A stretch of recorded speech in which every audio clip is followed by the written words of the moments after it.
they kind of went out of the Can we just hold this thing, Chuck? Everyone, welcome to our home and to the roast for Alan Barbee.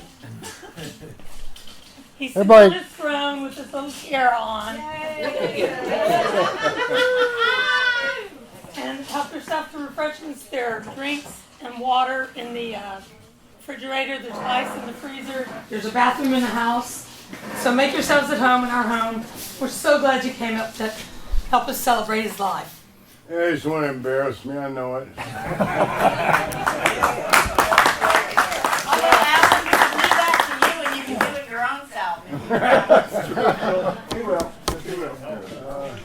Okay, so everybody got an invitation. Should know why we're here. I think too many times we do this after our loved ones and our friends are gone, and they don't get to hear the good things we say about them after they're gone. So, is there anybody here who can say anything good before we start? We love you, Ellen. Yeah, we like you, Ellen. So this is going to be kind of like the Republican debate. You got 3 minutes. And you don't have to say anything. It's like a Republican debate. So if I don't mind, I'll kind of get it kicked off here. How much weight can you store in a pyramid? That's what I want to know. Carlton should know. I met Alan. That picture right there is when I met Alan out there on that hill. They were cutting the trees down to build our house, and I drove in, and I had my black lab in the truck, and he had his 2 vicious Rottweilers with him. My lab gets out. Never met the guy. His dog gets out and attacks my dog. He did know his new neighbor was a veterinarian. So my dog jumps out and rips. Was it the ear or the throat of the Rottie? Well, mouth lip, and ear. lip. The lip. And so he goes. He says, "You mind looking at this?" And he said, "What do you think?" I said, "Do you know a good vet?" Well, he said, "Do you mind looking at this? What do you think?" I said, "I think you need to go to the veterinarian." He said, "Do you know a good one?" I said, "Nope." That's the first thing I ever said to the guy. We had him shaking hands at that point. So that's where all this started for me 17 years ago. You don't get a second chance to make a first impression, my mother always said. You're taking up my time. Oh. Sounds like the Republican debate. Y'all heard the joke that a good friend, if you get thrown in jail, will come get you out, and a great friend is sitting in jail with you, going, Right. "Wasn't that fun?" And I listened to Barbie stories for years. I didn't believe them until I went to Steamboat, but there were some times I think I wish I'd have been with him. I really do. One of them was when he blew the corner of his garage off, dynamiting a tree stump. And they like to play with dynamite back then. 3 in the morning. We had the lights off. My friend was drunk. He said, "We need to get rid of that stump to build that barbecue pit." I said, "How are we going to do that?" He said, "I got dynamite in my truck." And I went, "Well, that's a good idea, John." This Lots. I can't even finish my story, man. or being, I think I'd like to have been there when he was in a bathtub full of key lime pie pudding on a trailer behind a tractor or a truck being pulled around Steamboat Springs to raise money for something. 1976, 1 hour for every... I still have the T-shirt in my closet, the Barbie annual pudding set. That was 1976. I was 1 hour for every state in our great union. I spent 50 hours in that stuff. Isn't it 57? Going off the 90-meter ski jump in a river raft. 90-meter ski jump, river raft, 4 people. The whole town is down below watching, and there's 2 compound fractures when that was over with.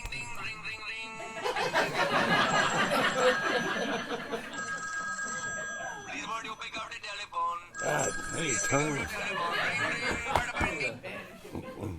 I got it now. All right, I'm taking too much time here, but the other one was, and he was involved in this, but y'all from Steamboat who lived there know Alan Carito, and he woke up one Sunday morning and 2 of the 3 cop cars in Steamboat were at the curve at the bottom of his driveway over the cliff.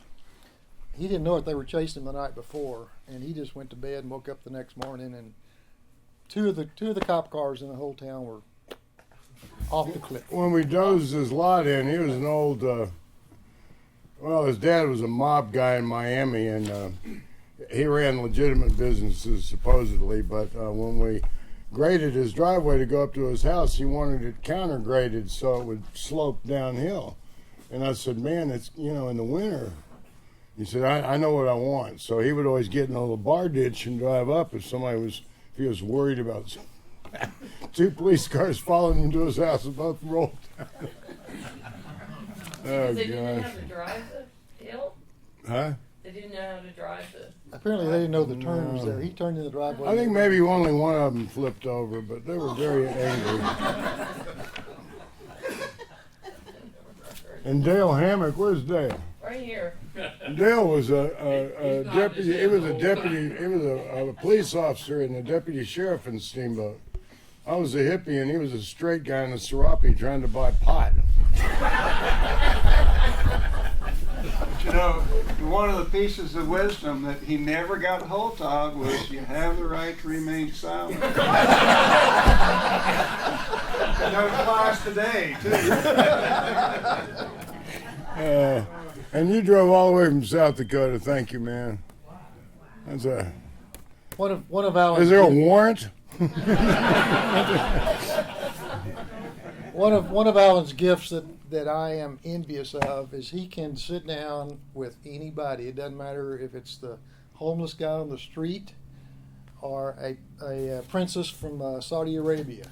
He can sit down and make friends with them. And the way he made friends with she might have been from Saudi Arabia, but she's a princess. And Alan goes up to her and goes, I hear you got more money than God, and I want to meet you.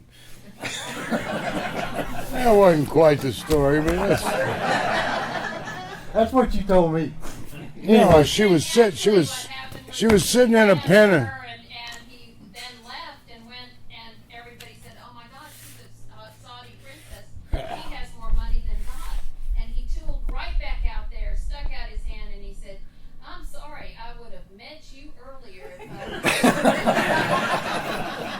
I said, if I knew you had more money than God, I would have been over here this morning. And we became great friends. Okay, one more thing, and I'll let somebody else get up here. The last few months, since February, Alan's been telling me that we'd probably been better friends if we'd have spent more time together. But I don't think that's possible. I think we're great friends, and he's a big part of my life. Anybody else?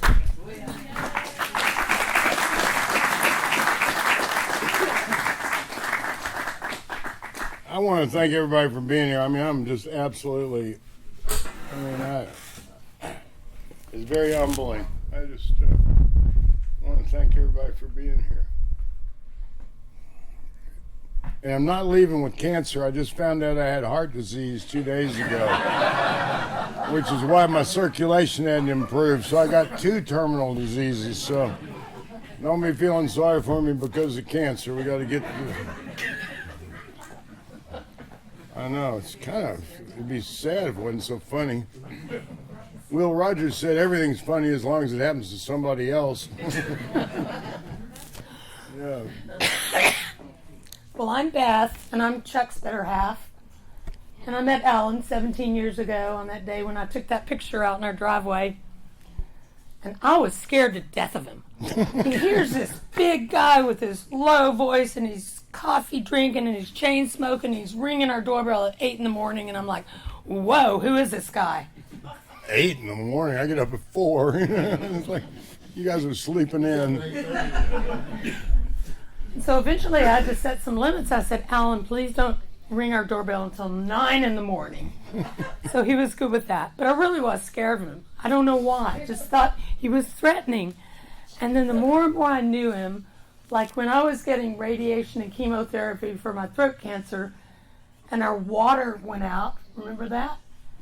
And it was July, it was 105 degrees, we had to turn the water off, and Alan was out there constantly trying to find the water leaks. We had 140,000 gallons in 1 month. I mean, the grass was green, but I knew there was a leak somewhere. There's $11,000 water bill. We found it, but it did take a couple of days. Looked like a bunch of gophers moved into this place. And he was out there, and as so often happens, not to be derogatory, but my husband was fishing or hunting or some fishing, I guess. Well, that you weren't here. But Alan is always here, and he's always available. When I fell off the deck onto the retaining wall off our pool, Alan was here. Alan's always here. He's always been here for us and for me, and I love him to death. I love you to death, man. Thanks. I guess I don't have very many funny stories. Well, the but- rattlesnake, I like it. She calls me up one Sunday. She goes, "There's a rattlesnake on my deck." I said, "Well, don't step on it." I'll be over in a minute. And he and Karen and Ditto came over with the shovel and killed the rattlesnake. It was about that long Shovel, why didn't you shoot it? because it was on It our was deck on the deck.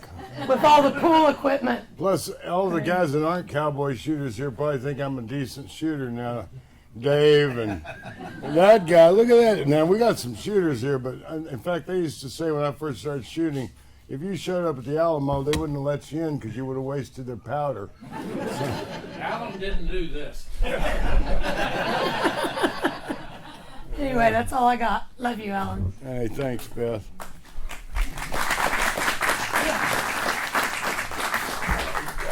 I can't believe we're doing this. This is crazy. This is nuts. Get it over so I can sit down. Uh-oh, now I'm in trouble. I'm Rick, and I met Alan through Chuck. Chuck and I fish together, and a lot of us in here do. But Alan's just one of those guys, you meet him once and you say, I like this guy. And I've known a lot of people that had interesting lives, make great movies from their life. But this guy, his would be a blockbuster. Steven Spielberg wishes he could write the movie script for this guy's life. What is he X-rated? Parts. We could do it in 3 versions, probably. But Chuck told me what he was going to do and have this, and I said, man, what a great idea for a great guy. Let's get together and enjoy it. Tell all our stories while he can hear it. And so we got to talking about it, and what are we going to do? And I said, okay, I know what I want to do. I want to talk about a few things that have happened that make me think back on Alan and say, wow, glad I knew him. But Chuck, Mark, and I were down fishing a couple of months ago. Might have been when the water leak happened, I don't know. But we were fishing with 2 guys that haven't had the opportunity to meet Alan. And after dinner, Chuck, Mark, and I were telling Alan stories and jokes that go on. And these 2 guys are cracking up. And finally one of them said, we don't know this guy, but he's obviously a really cool guy, and y'all love him. And he was right on both counts. And then we got to working on this, and we put together a little music. We were playing earlier songs that Alan liked, and we captured most of them. Mark and I added a few. We had to improvise a little bit, you know. We put Eddie Arnold's cattle call on there because we couldn't find one about goat ropers. But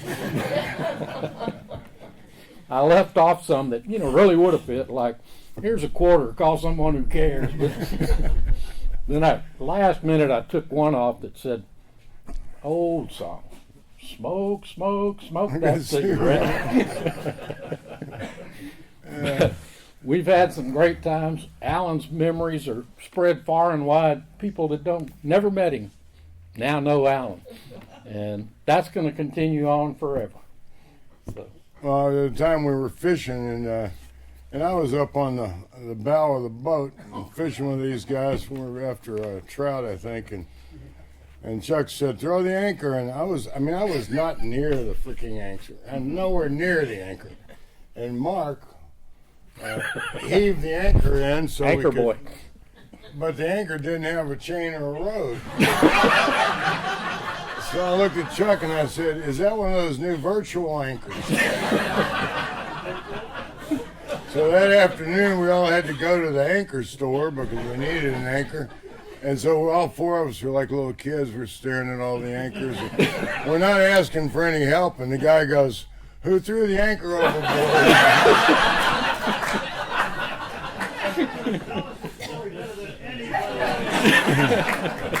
The real story. Thank you, Alan. I was anchor boy. You have to earn a position on Captain Clinton's boat. You see, you start out as bait boy, then you work your way up to anchor boy. Would you work up to master You'd have to take it away from me. Anyway, we have a ball when we go fishing. We really do. And he happened to be there, and he wrote me last week. He said, "Bring an extra anchor."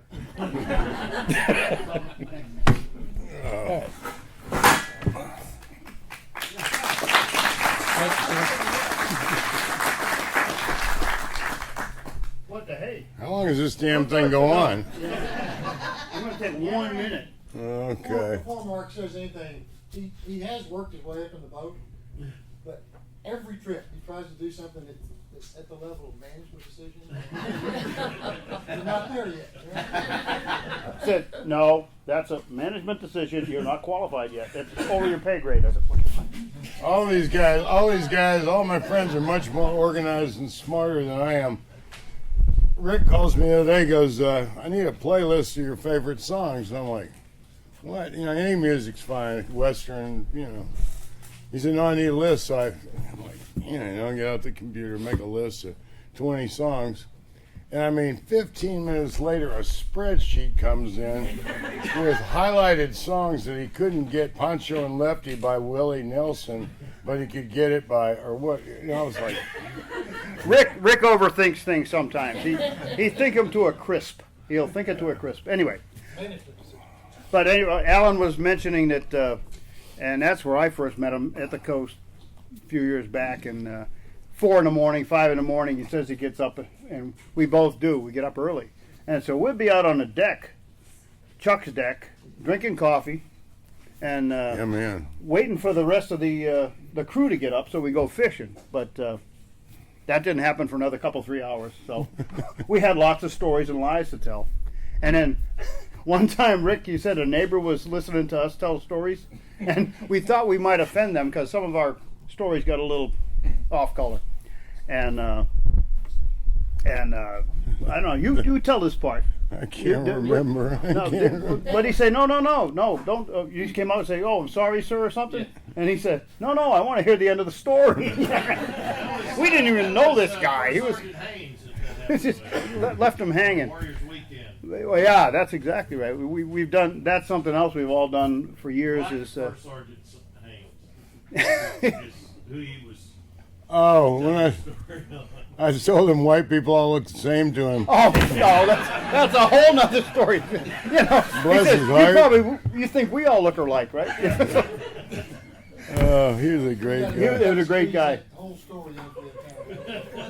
Anyway, we I didn't have mean it the way it sounded. It No, just it didn't. came out. It was worse. Yeah. Anyway, so we had a great Still time. waiting for you to come back. Come back.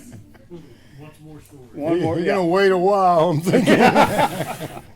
Anyway, Chuck has always said that we need to get Barbee to write a book about his stories.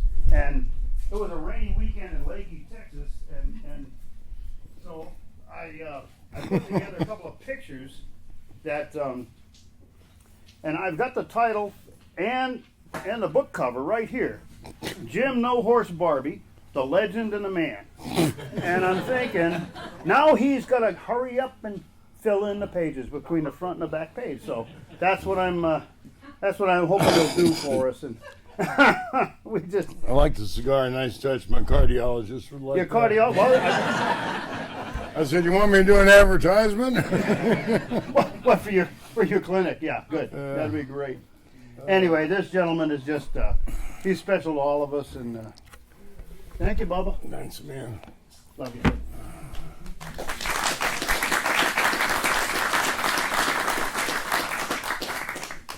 Oh no!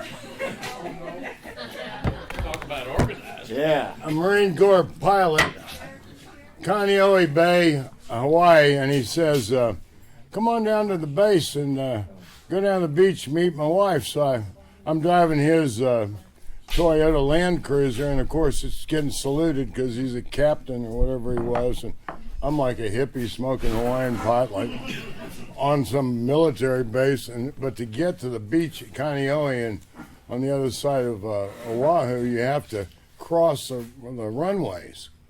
And they were doing, and yeah, I have a crossing arm, but he happened to know the people that run the crossing arms, and so they sent me on across.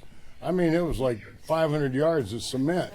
And I was out in the middle of this thing, and these jets are coming from either direction, doing touch and goes. Well, I'm like, our military at work. I'm Rodney, and I'm an addict. No, wait. Oh, that's right.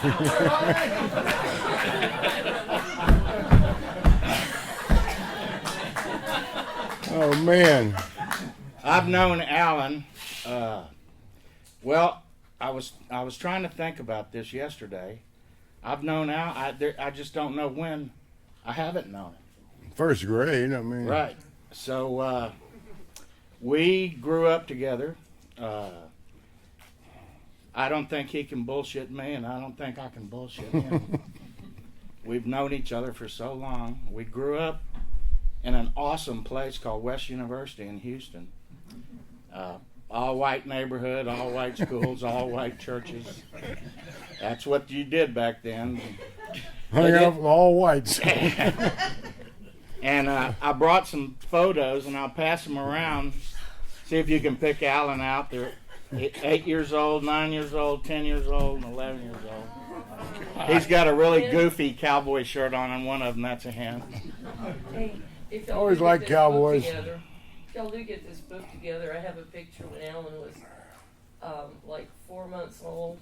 The first time he ever picked up sand, and we were on the beach at the lake where we lived in Maine, outside of Portland.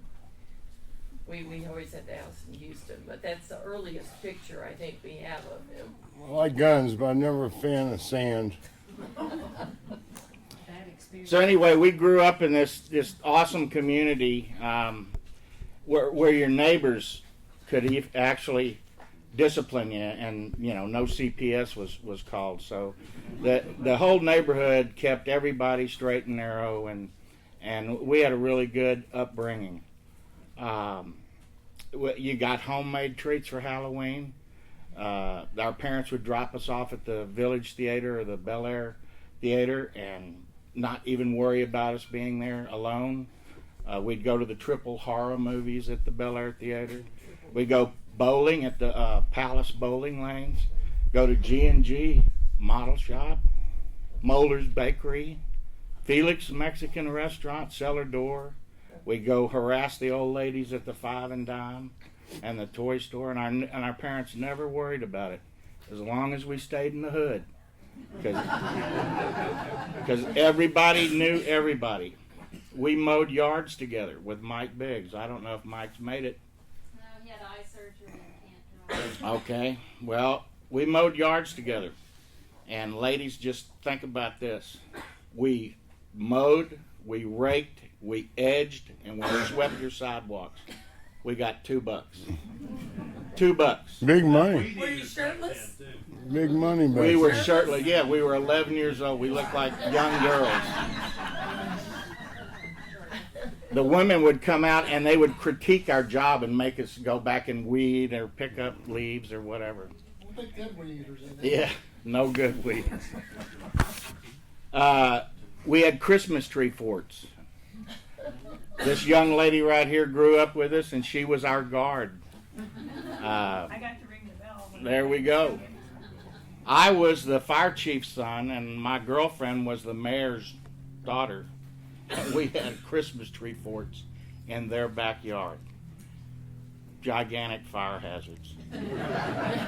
But this was very serious business. Guarding the fort so the Zachariah team wouldn't come and raid our Steal our trees. Westview Elementary was an unbelievable place to go. We played baseball in the baseball fields at the school. Alan and I were on the same team in Little League. When I got here, Alan gave me his Little League bat, And without knowing it, I had brought an original wool hat from the team we played on, the Yeah. Phillies. Coincidentally, I get a moth-eaten wool hat. And it fits, right? Was this in Pee Wee League? This was the back then. I'll explain it to you in just a second. I was with Alan, I think, when he got his first kiss, because I was with Kathy Lampkin. I hope not. I was with Kathy Lampkin, Was that and he was you or mine? and he was with Claire Evans, her neighbor, and we were behind Kathy Lampkin's garage. Claire Evans. Claire Evans. A month before her brother was shot down in the street and Right. ruined that fantasy we lived in. Anyway, we played Little League at Coke Field, and there was a hamburger joint on Bissonnette. It's right here. He was the sponsor of Alan's Little League team, the Chuck Wagon. You could get a spoke, which was a hot dog. You could get a hub, which was a small hamburger. You could get a wheel, which was a large hamburger. We had the best sponsor, though. They were sponsored by a paint company. We got hamburgers whether we won or lost. And I was always glad we weren't sponsored by a paint company. If you ever are in Houston, the old, how do you get this damn thing to work now? Your computer, man. Okay, I'm stuck without this. You need help? Can you help me? Oh, it's a match. Who knows me? We have a pause for technical difficulties. There we go. I don't know what I've done wrong. That's been There my we go. story all my life. There we go.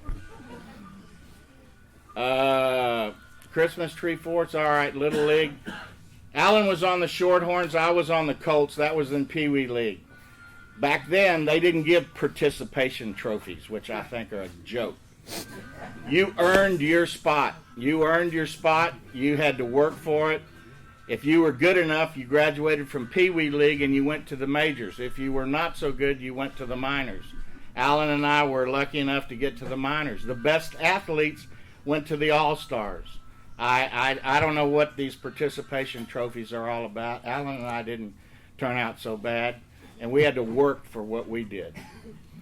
We joined the Boy Scouts together, and this was probably a phenomenal part of my life. I think Alan liked it. Our first introduction was Ned Godwin and Hal Cunningham. They were basically juvenile delinquents. They had taken a CO2 cartridge and stuffed it full of unrolled firecrackers. They ran out of the gunpowder to stuff in there, so they got this bright idea to put greenie stickum caps in it. Well, obviously when they're stuffing them down in there, what happened? It blew up and hit one of the guys in the stomach. And this is our introduction to Boy Scouts. This is the Scoutmasters. We weren't there, but this is how they're telling us, you know. I always loved high explosives. Yes. That's how you get a first aid merit badge. So we went to Camp Straight. We went there on campouts. We went there during the summer. We went to together. We went to El Rancho Sema in the hill country for summer camp. We went to Peach Creek, was a private campground. We did a lot of things, but our favorite thing to do was we would go on what we called survival hikes on the San Jacinto River bottom. And I'm telling you, this was the snakiest country I have ever walked through in my entire life. Even worse than Marine Survival School that they sent me to in Florida. This was palmetto leaves, dead trees, Brahma bulls, cows walking all around, and water moccasin territory. It's just amazing Copperheads, rattlesnakes. Copper-headed water rattlers, yes.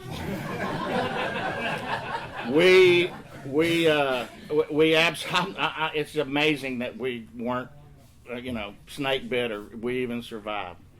One camp out, we decided, in our infinite wisdom, that we're going to dig a cave in the side of the frickin' river. This is soft sand. So we're digging a cave, and finally we decide, well, the cave's big enough. Well, Alan decides he's going to go in there for one last clean out. What happens? It caves in on him. So we're all standing around. We're trained Boy Scouts ready to go to the rescue. And Rocky Houston, one of our patrol members. Nobody goes, digging. I mean, I'm buried. I mean, this is goes, the end.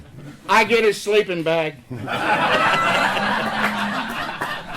I can hear him divvying up my stuff. I'm just... Anyway, we pulled him out. And I remember one of the scouts had packed too much stuff. And as we're going, and we had to walk about 5 miles with packs on to get to this campsite. One of the scouts was just throwing his stuff. People behind him were gathering it up. Oh, that doesn't look too bad. I can carry that. Anyway. We sold him his stuff back. Barbie, that's what we called him when we were growing up. We all had names. Barbie was in the Panther Patrol, Troop 125. I was the patrol leader, and I later became the senior patrol leader. Barbie didn't want any of these elected positions because at night we were Barbie's brigade. I don't know if he remembers Barbie's brigade, but we were the marauders of the midnight oil. We pulled tent stakes out at other campsites.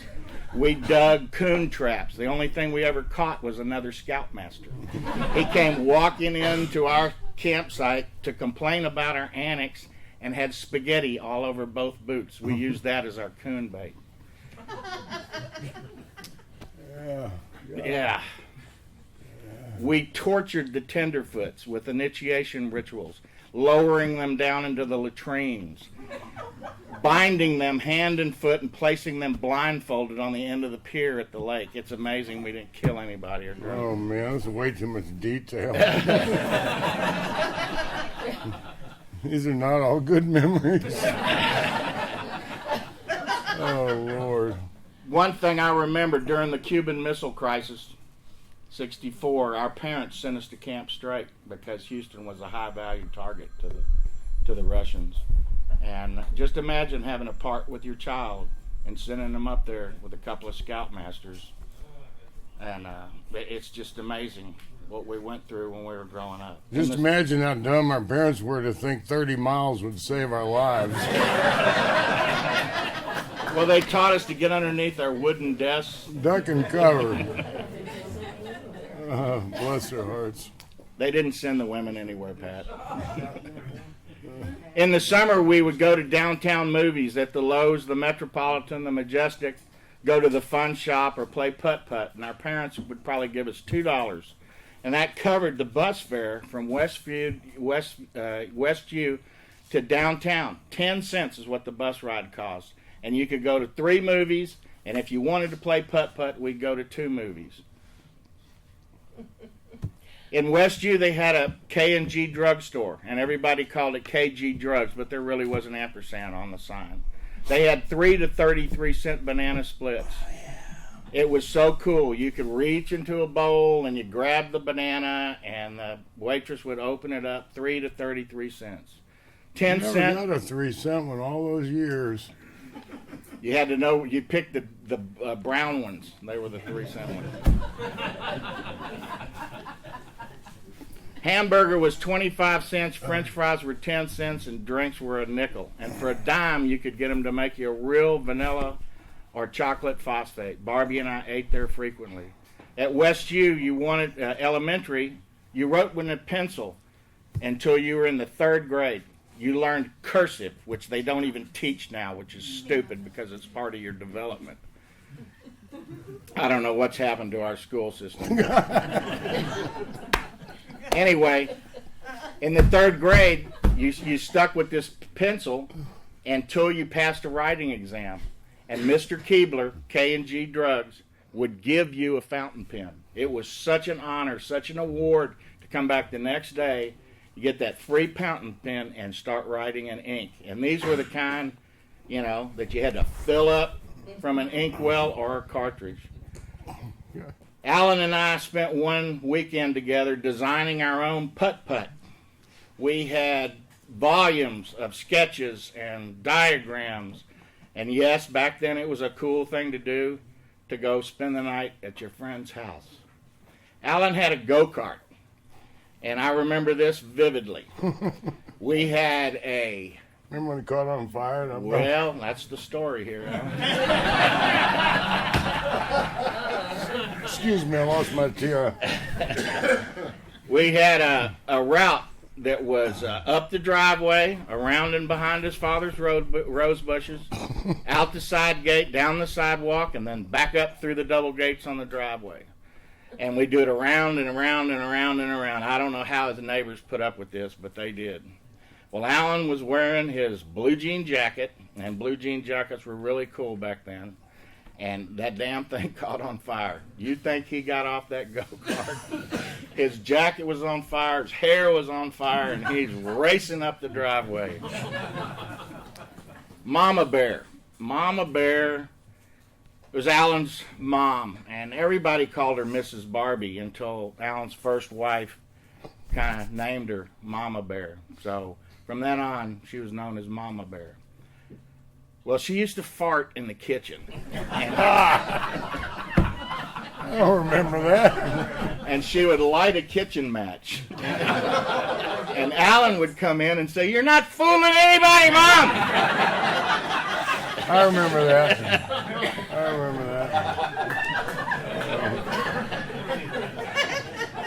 that.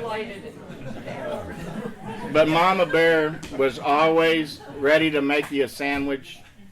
I'm surprised Alan didn't weigh 300 pounds, because you could have anytime you went in her kitchen, you could get a sandwich. I had my first cup of coffee at her table, because my parents didn't think you should drink coffee until you were about 16 or 17. I remember looking at Mr. Barbee's coin collection, stamp collection. Now we come to Kathy Constantino. Oh, jeez. Kathy was his first real girlfriend. She was my girl first, and then Barbie snatched her away. There's a pattern here.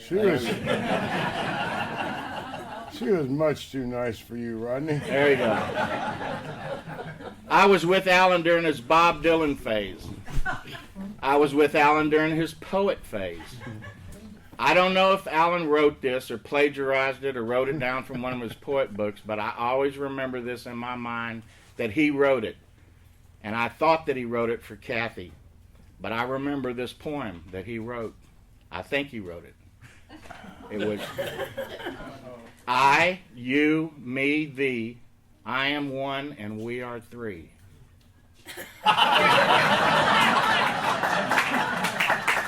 That's why I was never published.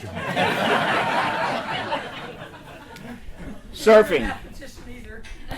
Surfing. We went surfing here in Texas, and a lot of people don't think there's surf in Texas, but if you understand the weather patterns, if you understand where to go, what wind direction has to be, and all that, there is surf in Texas. And Alan and I surfed in Freeport, Galveston, Matagorda, Sargents, Quintana, Port Isabel, Port Aransas. We did it all. We went to California one summer in Alan's, was it a 64 Malibu?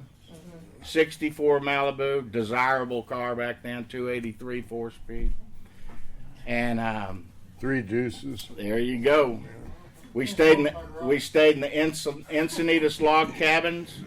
We surfed at Stone Steps, Grandview, Swami's. We went to the Wedge. I wasn't going to smoke while I was up here, but not being a good advertisement for cancer or heart disease, I got to have a cigarette because I didn't know he was going to run on this long. He thinks I'm going to take 3 minutes. He's wrong. This is the... There's no buzzer.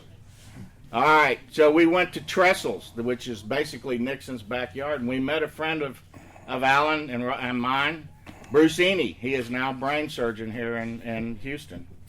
Or not here in Houston, in Houston. Do you want another Coke? Or some coffee? I like a cup. He's right here too. Eney. Bruce! Oh, There we go. You might not want to hear this. But we went to Trestles, and we We've got the met surfing Bruce. now. From when I was conceived, now we're about 17.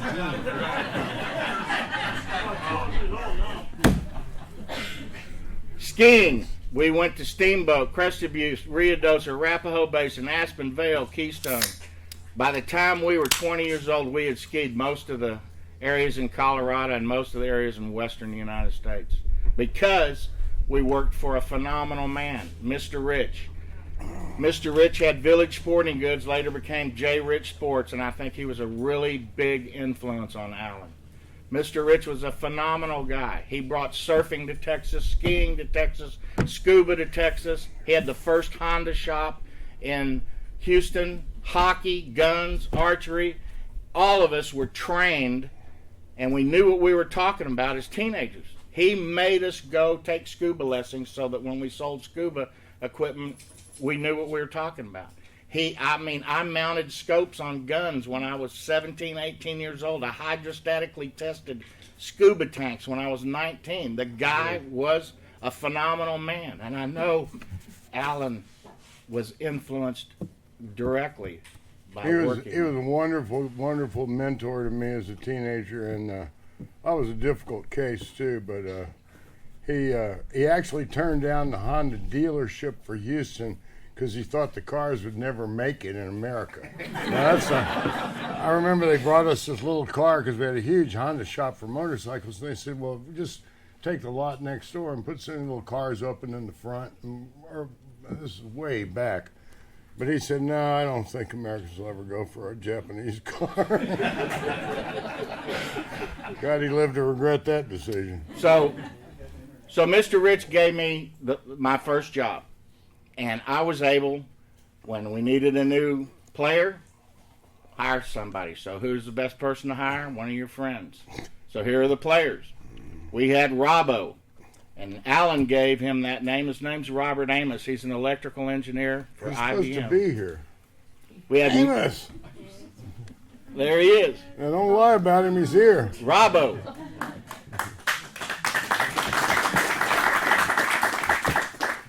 We had Murph the Surf. He's a PhD chemical philosophy from Caltech, now a researcher from Monsanto. Invented spectrochemical analysis with lasers. There you go. Smart guy. Fast Eddie, MBA from Texas, financial wizard, set up the financing for Gerald Hines for the Transco Tower. Alan Barbee, high school degree. There we go. Swaney.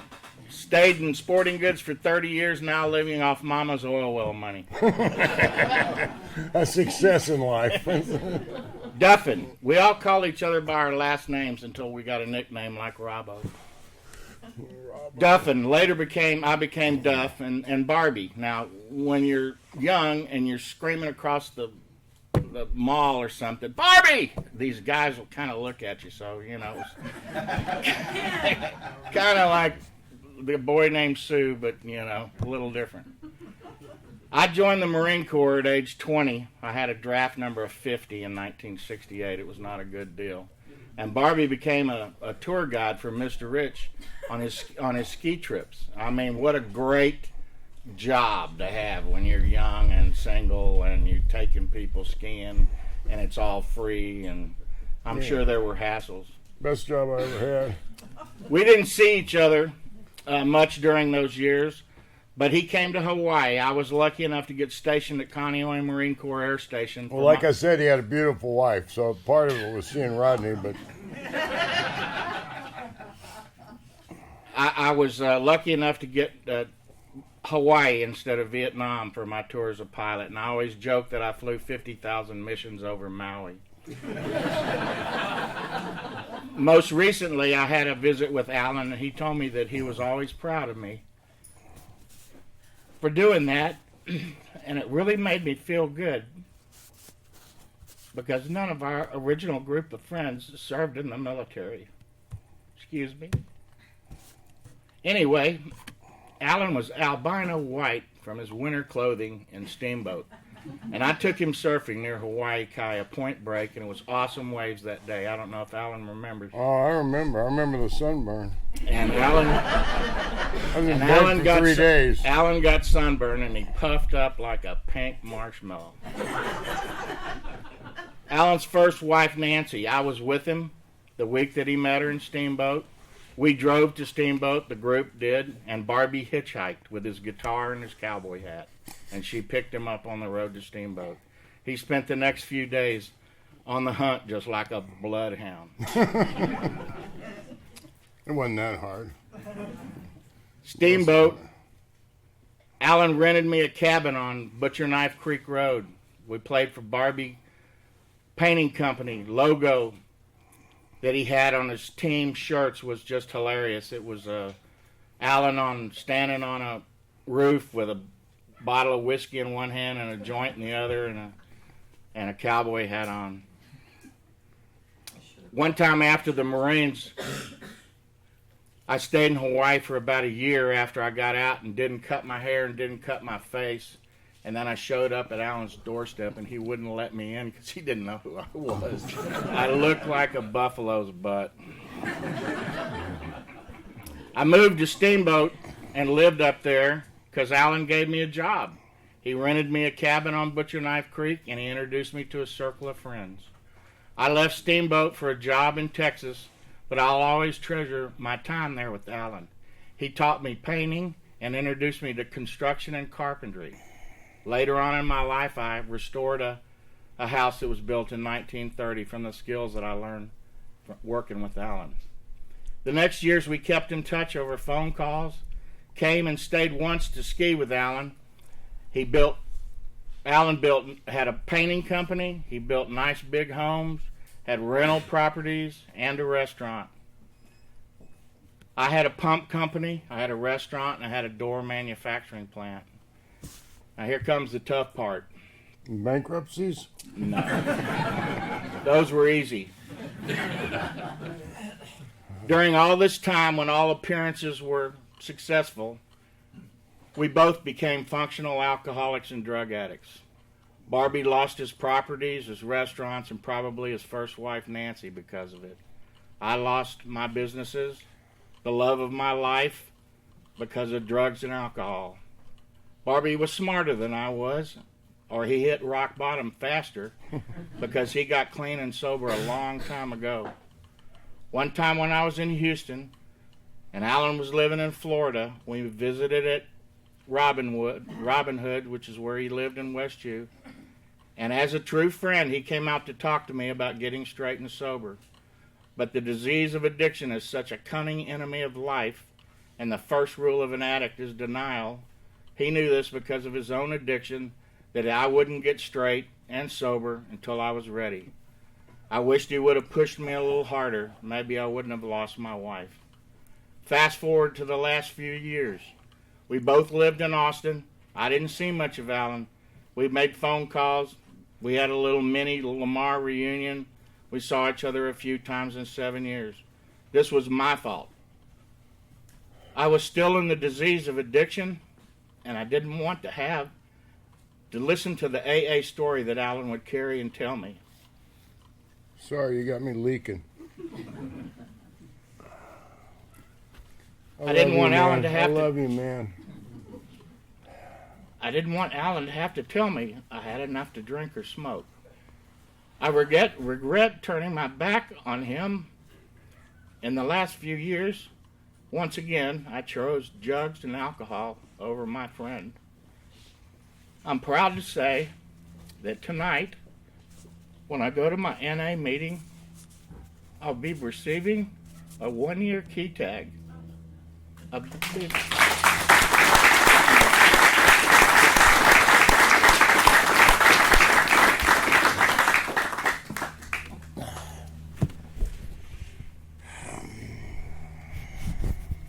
I've seen Alan more in this year than in the previous 7 years that I lived in Austin. I consider Alan a true, lifelong friend, and the living proof is that I'm here, and I don't know what dipshit set this party up on opening weekend of beer season.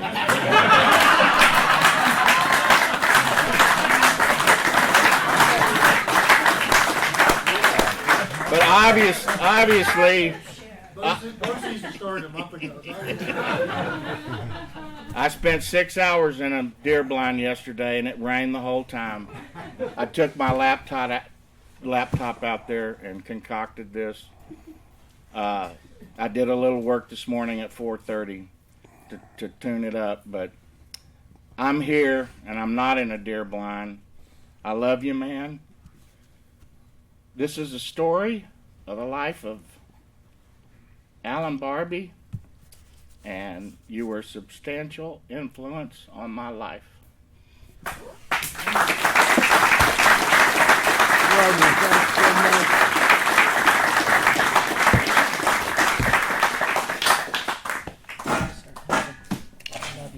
Thank you, Rodney. And Stephen just made the comment that I still have Alan's Cub Scout out uniform. Too much information. I knew it would be. I can't wear it anymore. Where's Mark? I want to hear something from Mark. Hey, hey, It's hey. already been up there. I already heard from you. I'm getting so old I can't remember who I. Alan, Ginger Joy. Ginger Joy. Yeah, my name is Ginger Joy Valdez. You're so lucky I'm And if married. it weren't for his sacred marriage vows, I would have jumped his bones a long time ago. Honey, That's she it. didn't say that.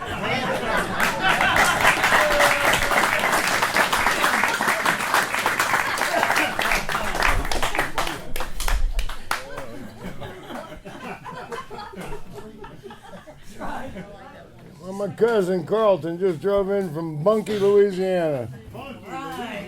Yeah. Well, I'm gonna be a little bit briefer. I'm gonna try to be anyway. And before I forget, I have a Crested Butte story. He used to come up skiing. He would nobody he wouldn't talk to. I learned all my lessons from him. Alan, We were driving down the street in Aspen one time. He was trying to sell a pair of Rossignol Stratocaster skis, and he had me holding them out of the window in downtown Aspen. I mean, at the height of the winter, this woman goes by with like total furs on, and he says, "Barbara Streisand, you want to buy these skis?" And it was Barbara Streisand. I couldn't have told it any better. I'm Alan's Louisiana cousin, Alan and Tricia, and I'm sure that with the exception of Tricia, I've known Alan longer than anybody, but probably not as well as some of you, apparently. But Alan and I are not blood relatives, but we share, I'm sure, I feel certain, a favorite uncle that they would come to visit, and their cousin that they would come to visit, who was a first cousin of them and also a first cousin of mine. And we lived right next door to each other. So in the summer, we would see a good bit of them. And I don't know if Alan liked to do anything more than come to Bunkie in the summer and spend time with us, in particular, his Uncle Floyd. And I'm going to get a little bit serious now.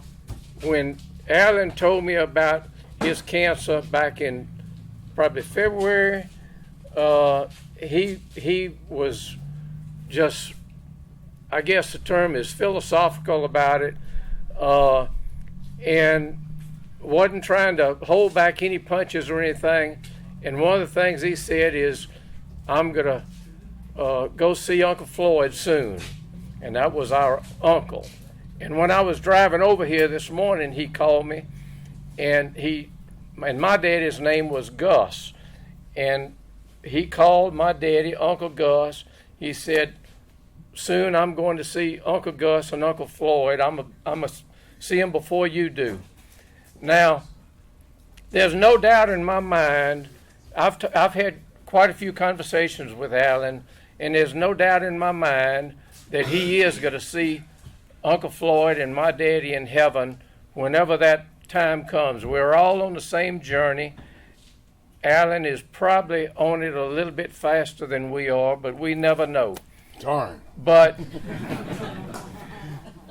I know that one day I'm going to see them, and I'm going to see Alan in heaven, and that's not going to be a bad day, I can tell you. Alan, love you. I love you, man. And one quick Floyd story. Floyd, there was 8 brothers and sisters. 8? 9. 9. And they made a world out of a swamp, really. I mean, they built an empire over there. And my Uncle Floyd was just the kindest, gentlest man, humble. Humility is not something I suffer. But unfortunately, I didn't get any of that. But my Uncle Floyd it didn't matter what happened, and people looked up to him and Gus and the brothers. But the farmers would come over and go, Floyd, the cane blew down, and because when the cane blew down and this time of year, they'd have to lift it up by hand and cut it, and it was labor intensive, cost a fortune, and the guys would go on, and Floyd would be sitting there with his foot on the wall in his rocking chair drinking coffee, and they'd say, well, Floyd, what do you think? He'd say, well, I'm just glad I'm here to see it. I've heard him say that I don't know how many times. That's why I'm really glad to be here to see this, and I just can't thank everybody enough. Just faces and people. And Donaldson over there, man. Here's a guy who suffers humility. Come on, somebody take my place. Dave, come on up here for a minute. He's the best. He's a nationally ranked cowboy shooter, and welcomed me like I was a friend from the minute. And I'm a bad shot, and you were learning. You're learning. See what I mean? It's clean back. One. Well, hey! Shot it There's slow. some people out there that's been shooting for years. They still haven't got it done. Yeah. I'm David Donaldson, also known as Dragon Hill Dave in the cowboy action shooting field. When you got your guns on. Oh yeah, man. They told us to come in healed. They are empty though. They're not loaded. And I got to know Alan as a result of his getting involved in the cowboy action shooting sport. And it's really been an interesting ride. He comes. The thing is, the guy, every time I talk to him, he's got 2 new guns. He just got it, and he didn't just kind of, like some guys, they buy 1 or 2 guns, just enough so they can shoot. It's like, yeah, I've got 3 of those right now, and then I've got 6 of these, and then, oh yeah, I saw that the other day, so I had to have that. So, well, for my wife's benefit, I was trading. Yeah. Oh, okay. Good. Yeah. Upgrading. We're upgrading. Yeah. Not like literally, like 2 or 3 months ago, he brings me. I go over and visit him and say hi, and he says, I'm thinking about shooting in your category, and I've got these 3 shotguns here. Which one do you think I ought to shoot? And that's like 2 more than most of us have. But it's been a wonderful experience dealing with Alan. He's taught me a lot. I've learned a lot about being an alcoholic. I'm trying to make sure I'm not doing that. But we also, the guy is, there's 2 things I want to point out about. One is that he is the nicest guy to be around, but he can piss people off. I don't know.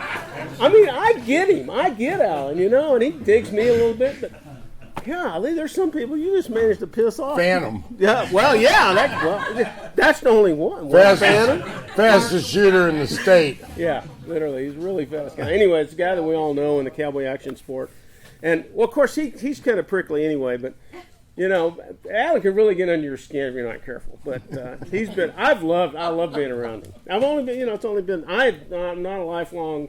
I've only known him a few years, but I've really appreciated him.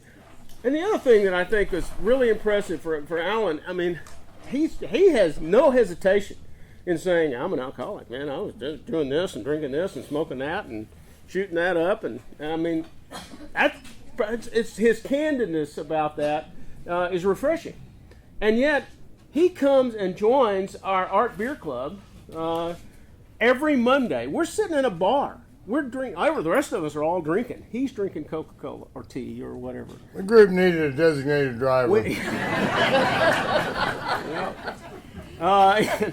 And so it's just that's just an inspiration. Someone have that kind of strength and have that kind of experience in the past and be able to say, no, I'm not going to do that. That's a strength of will I have not. Unfortunately, I don't have.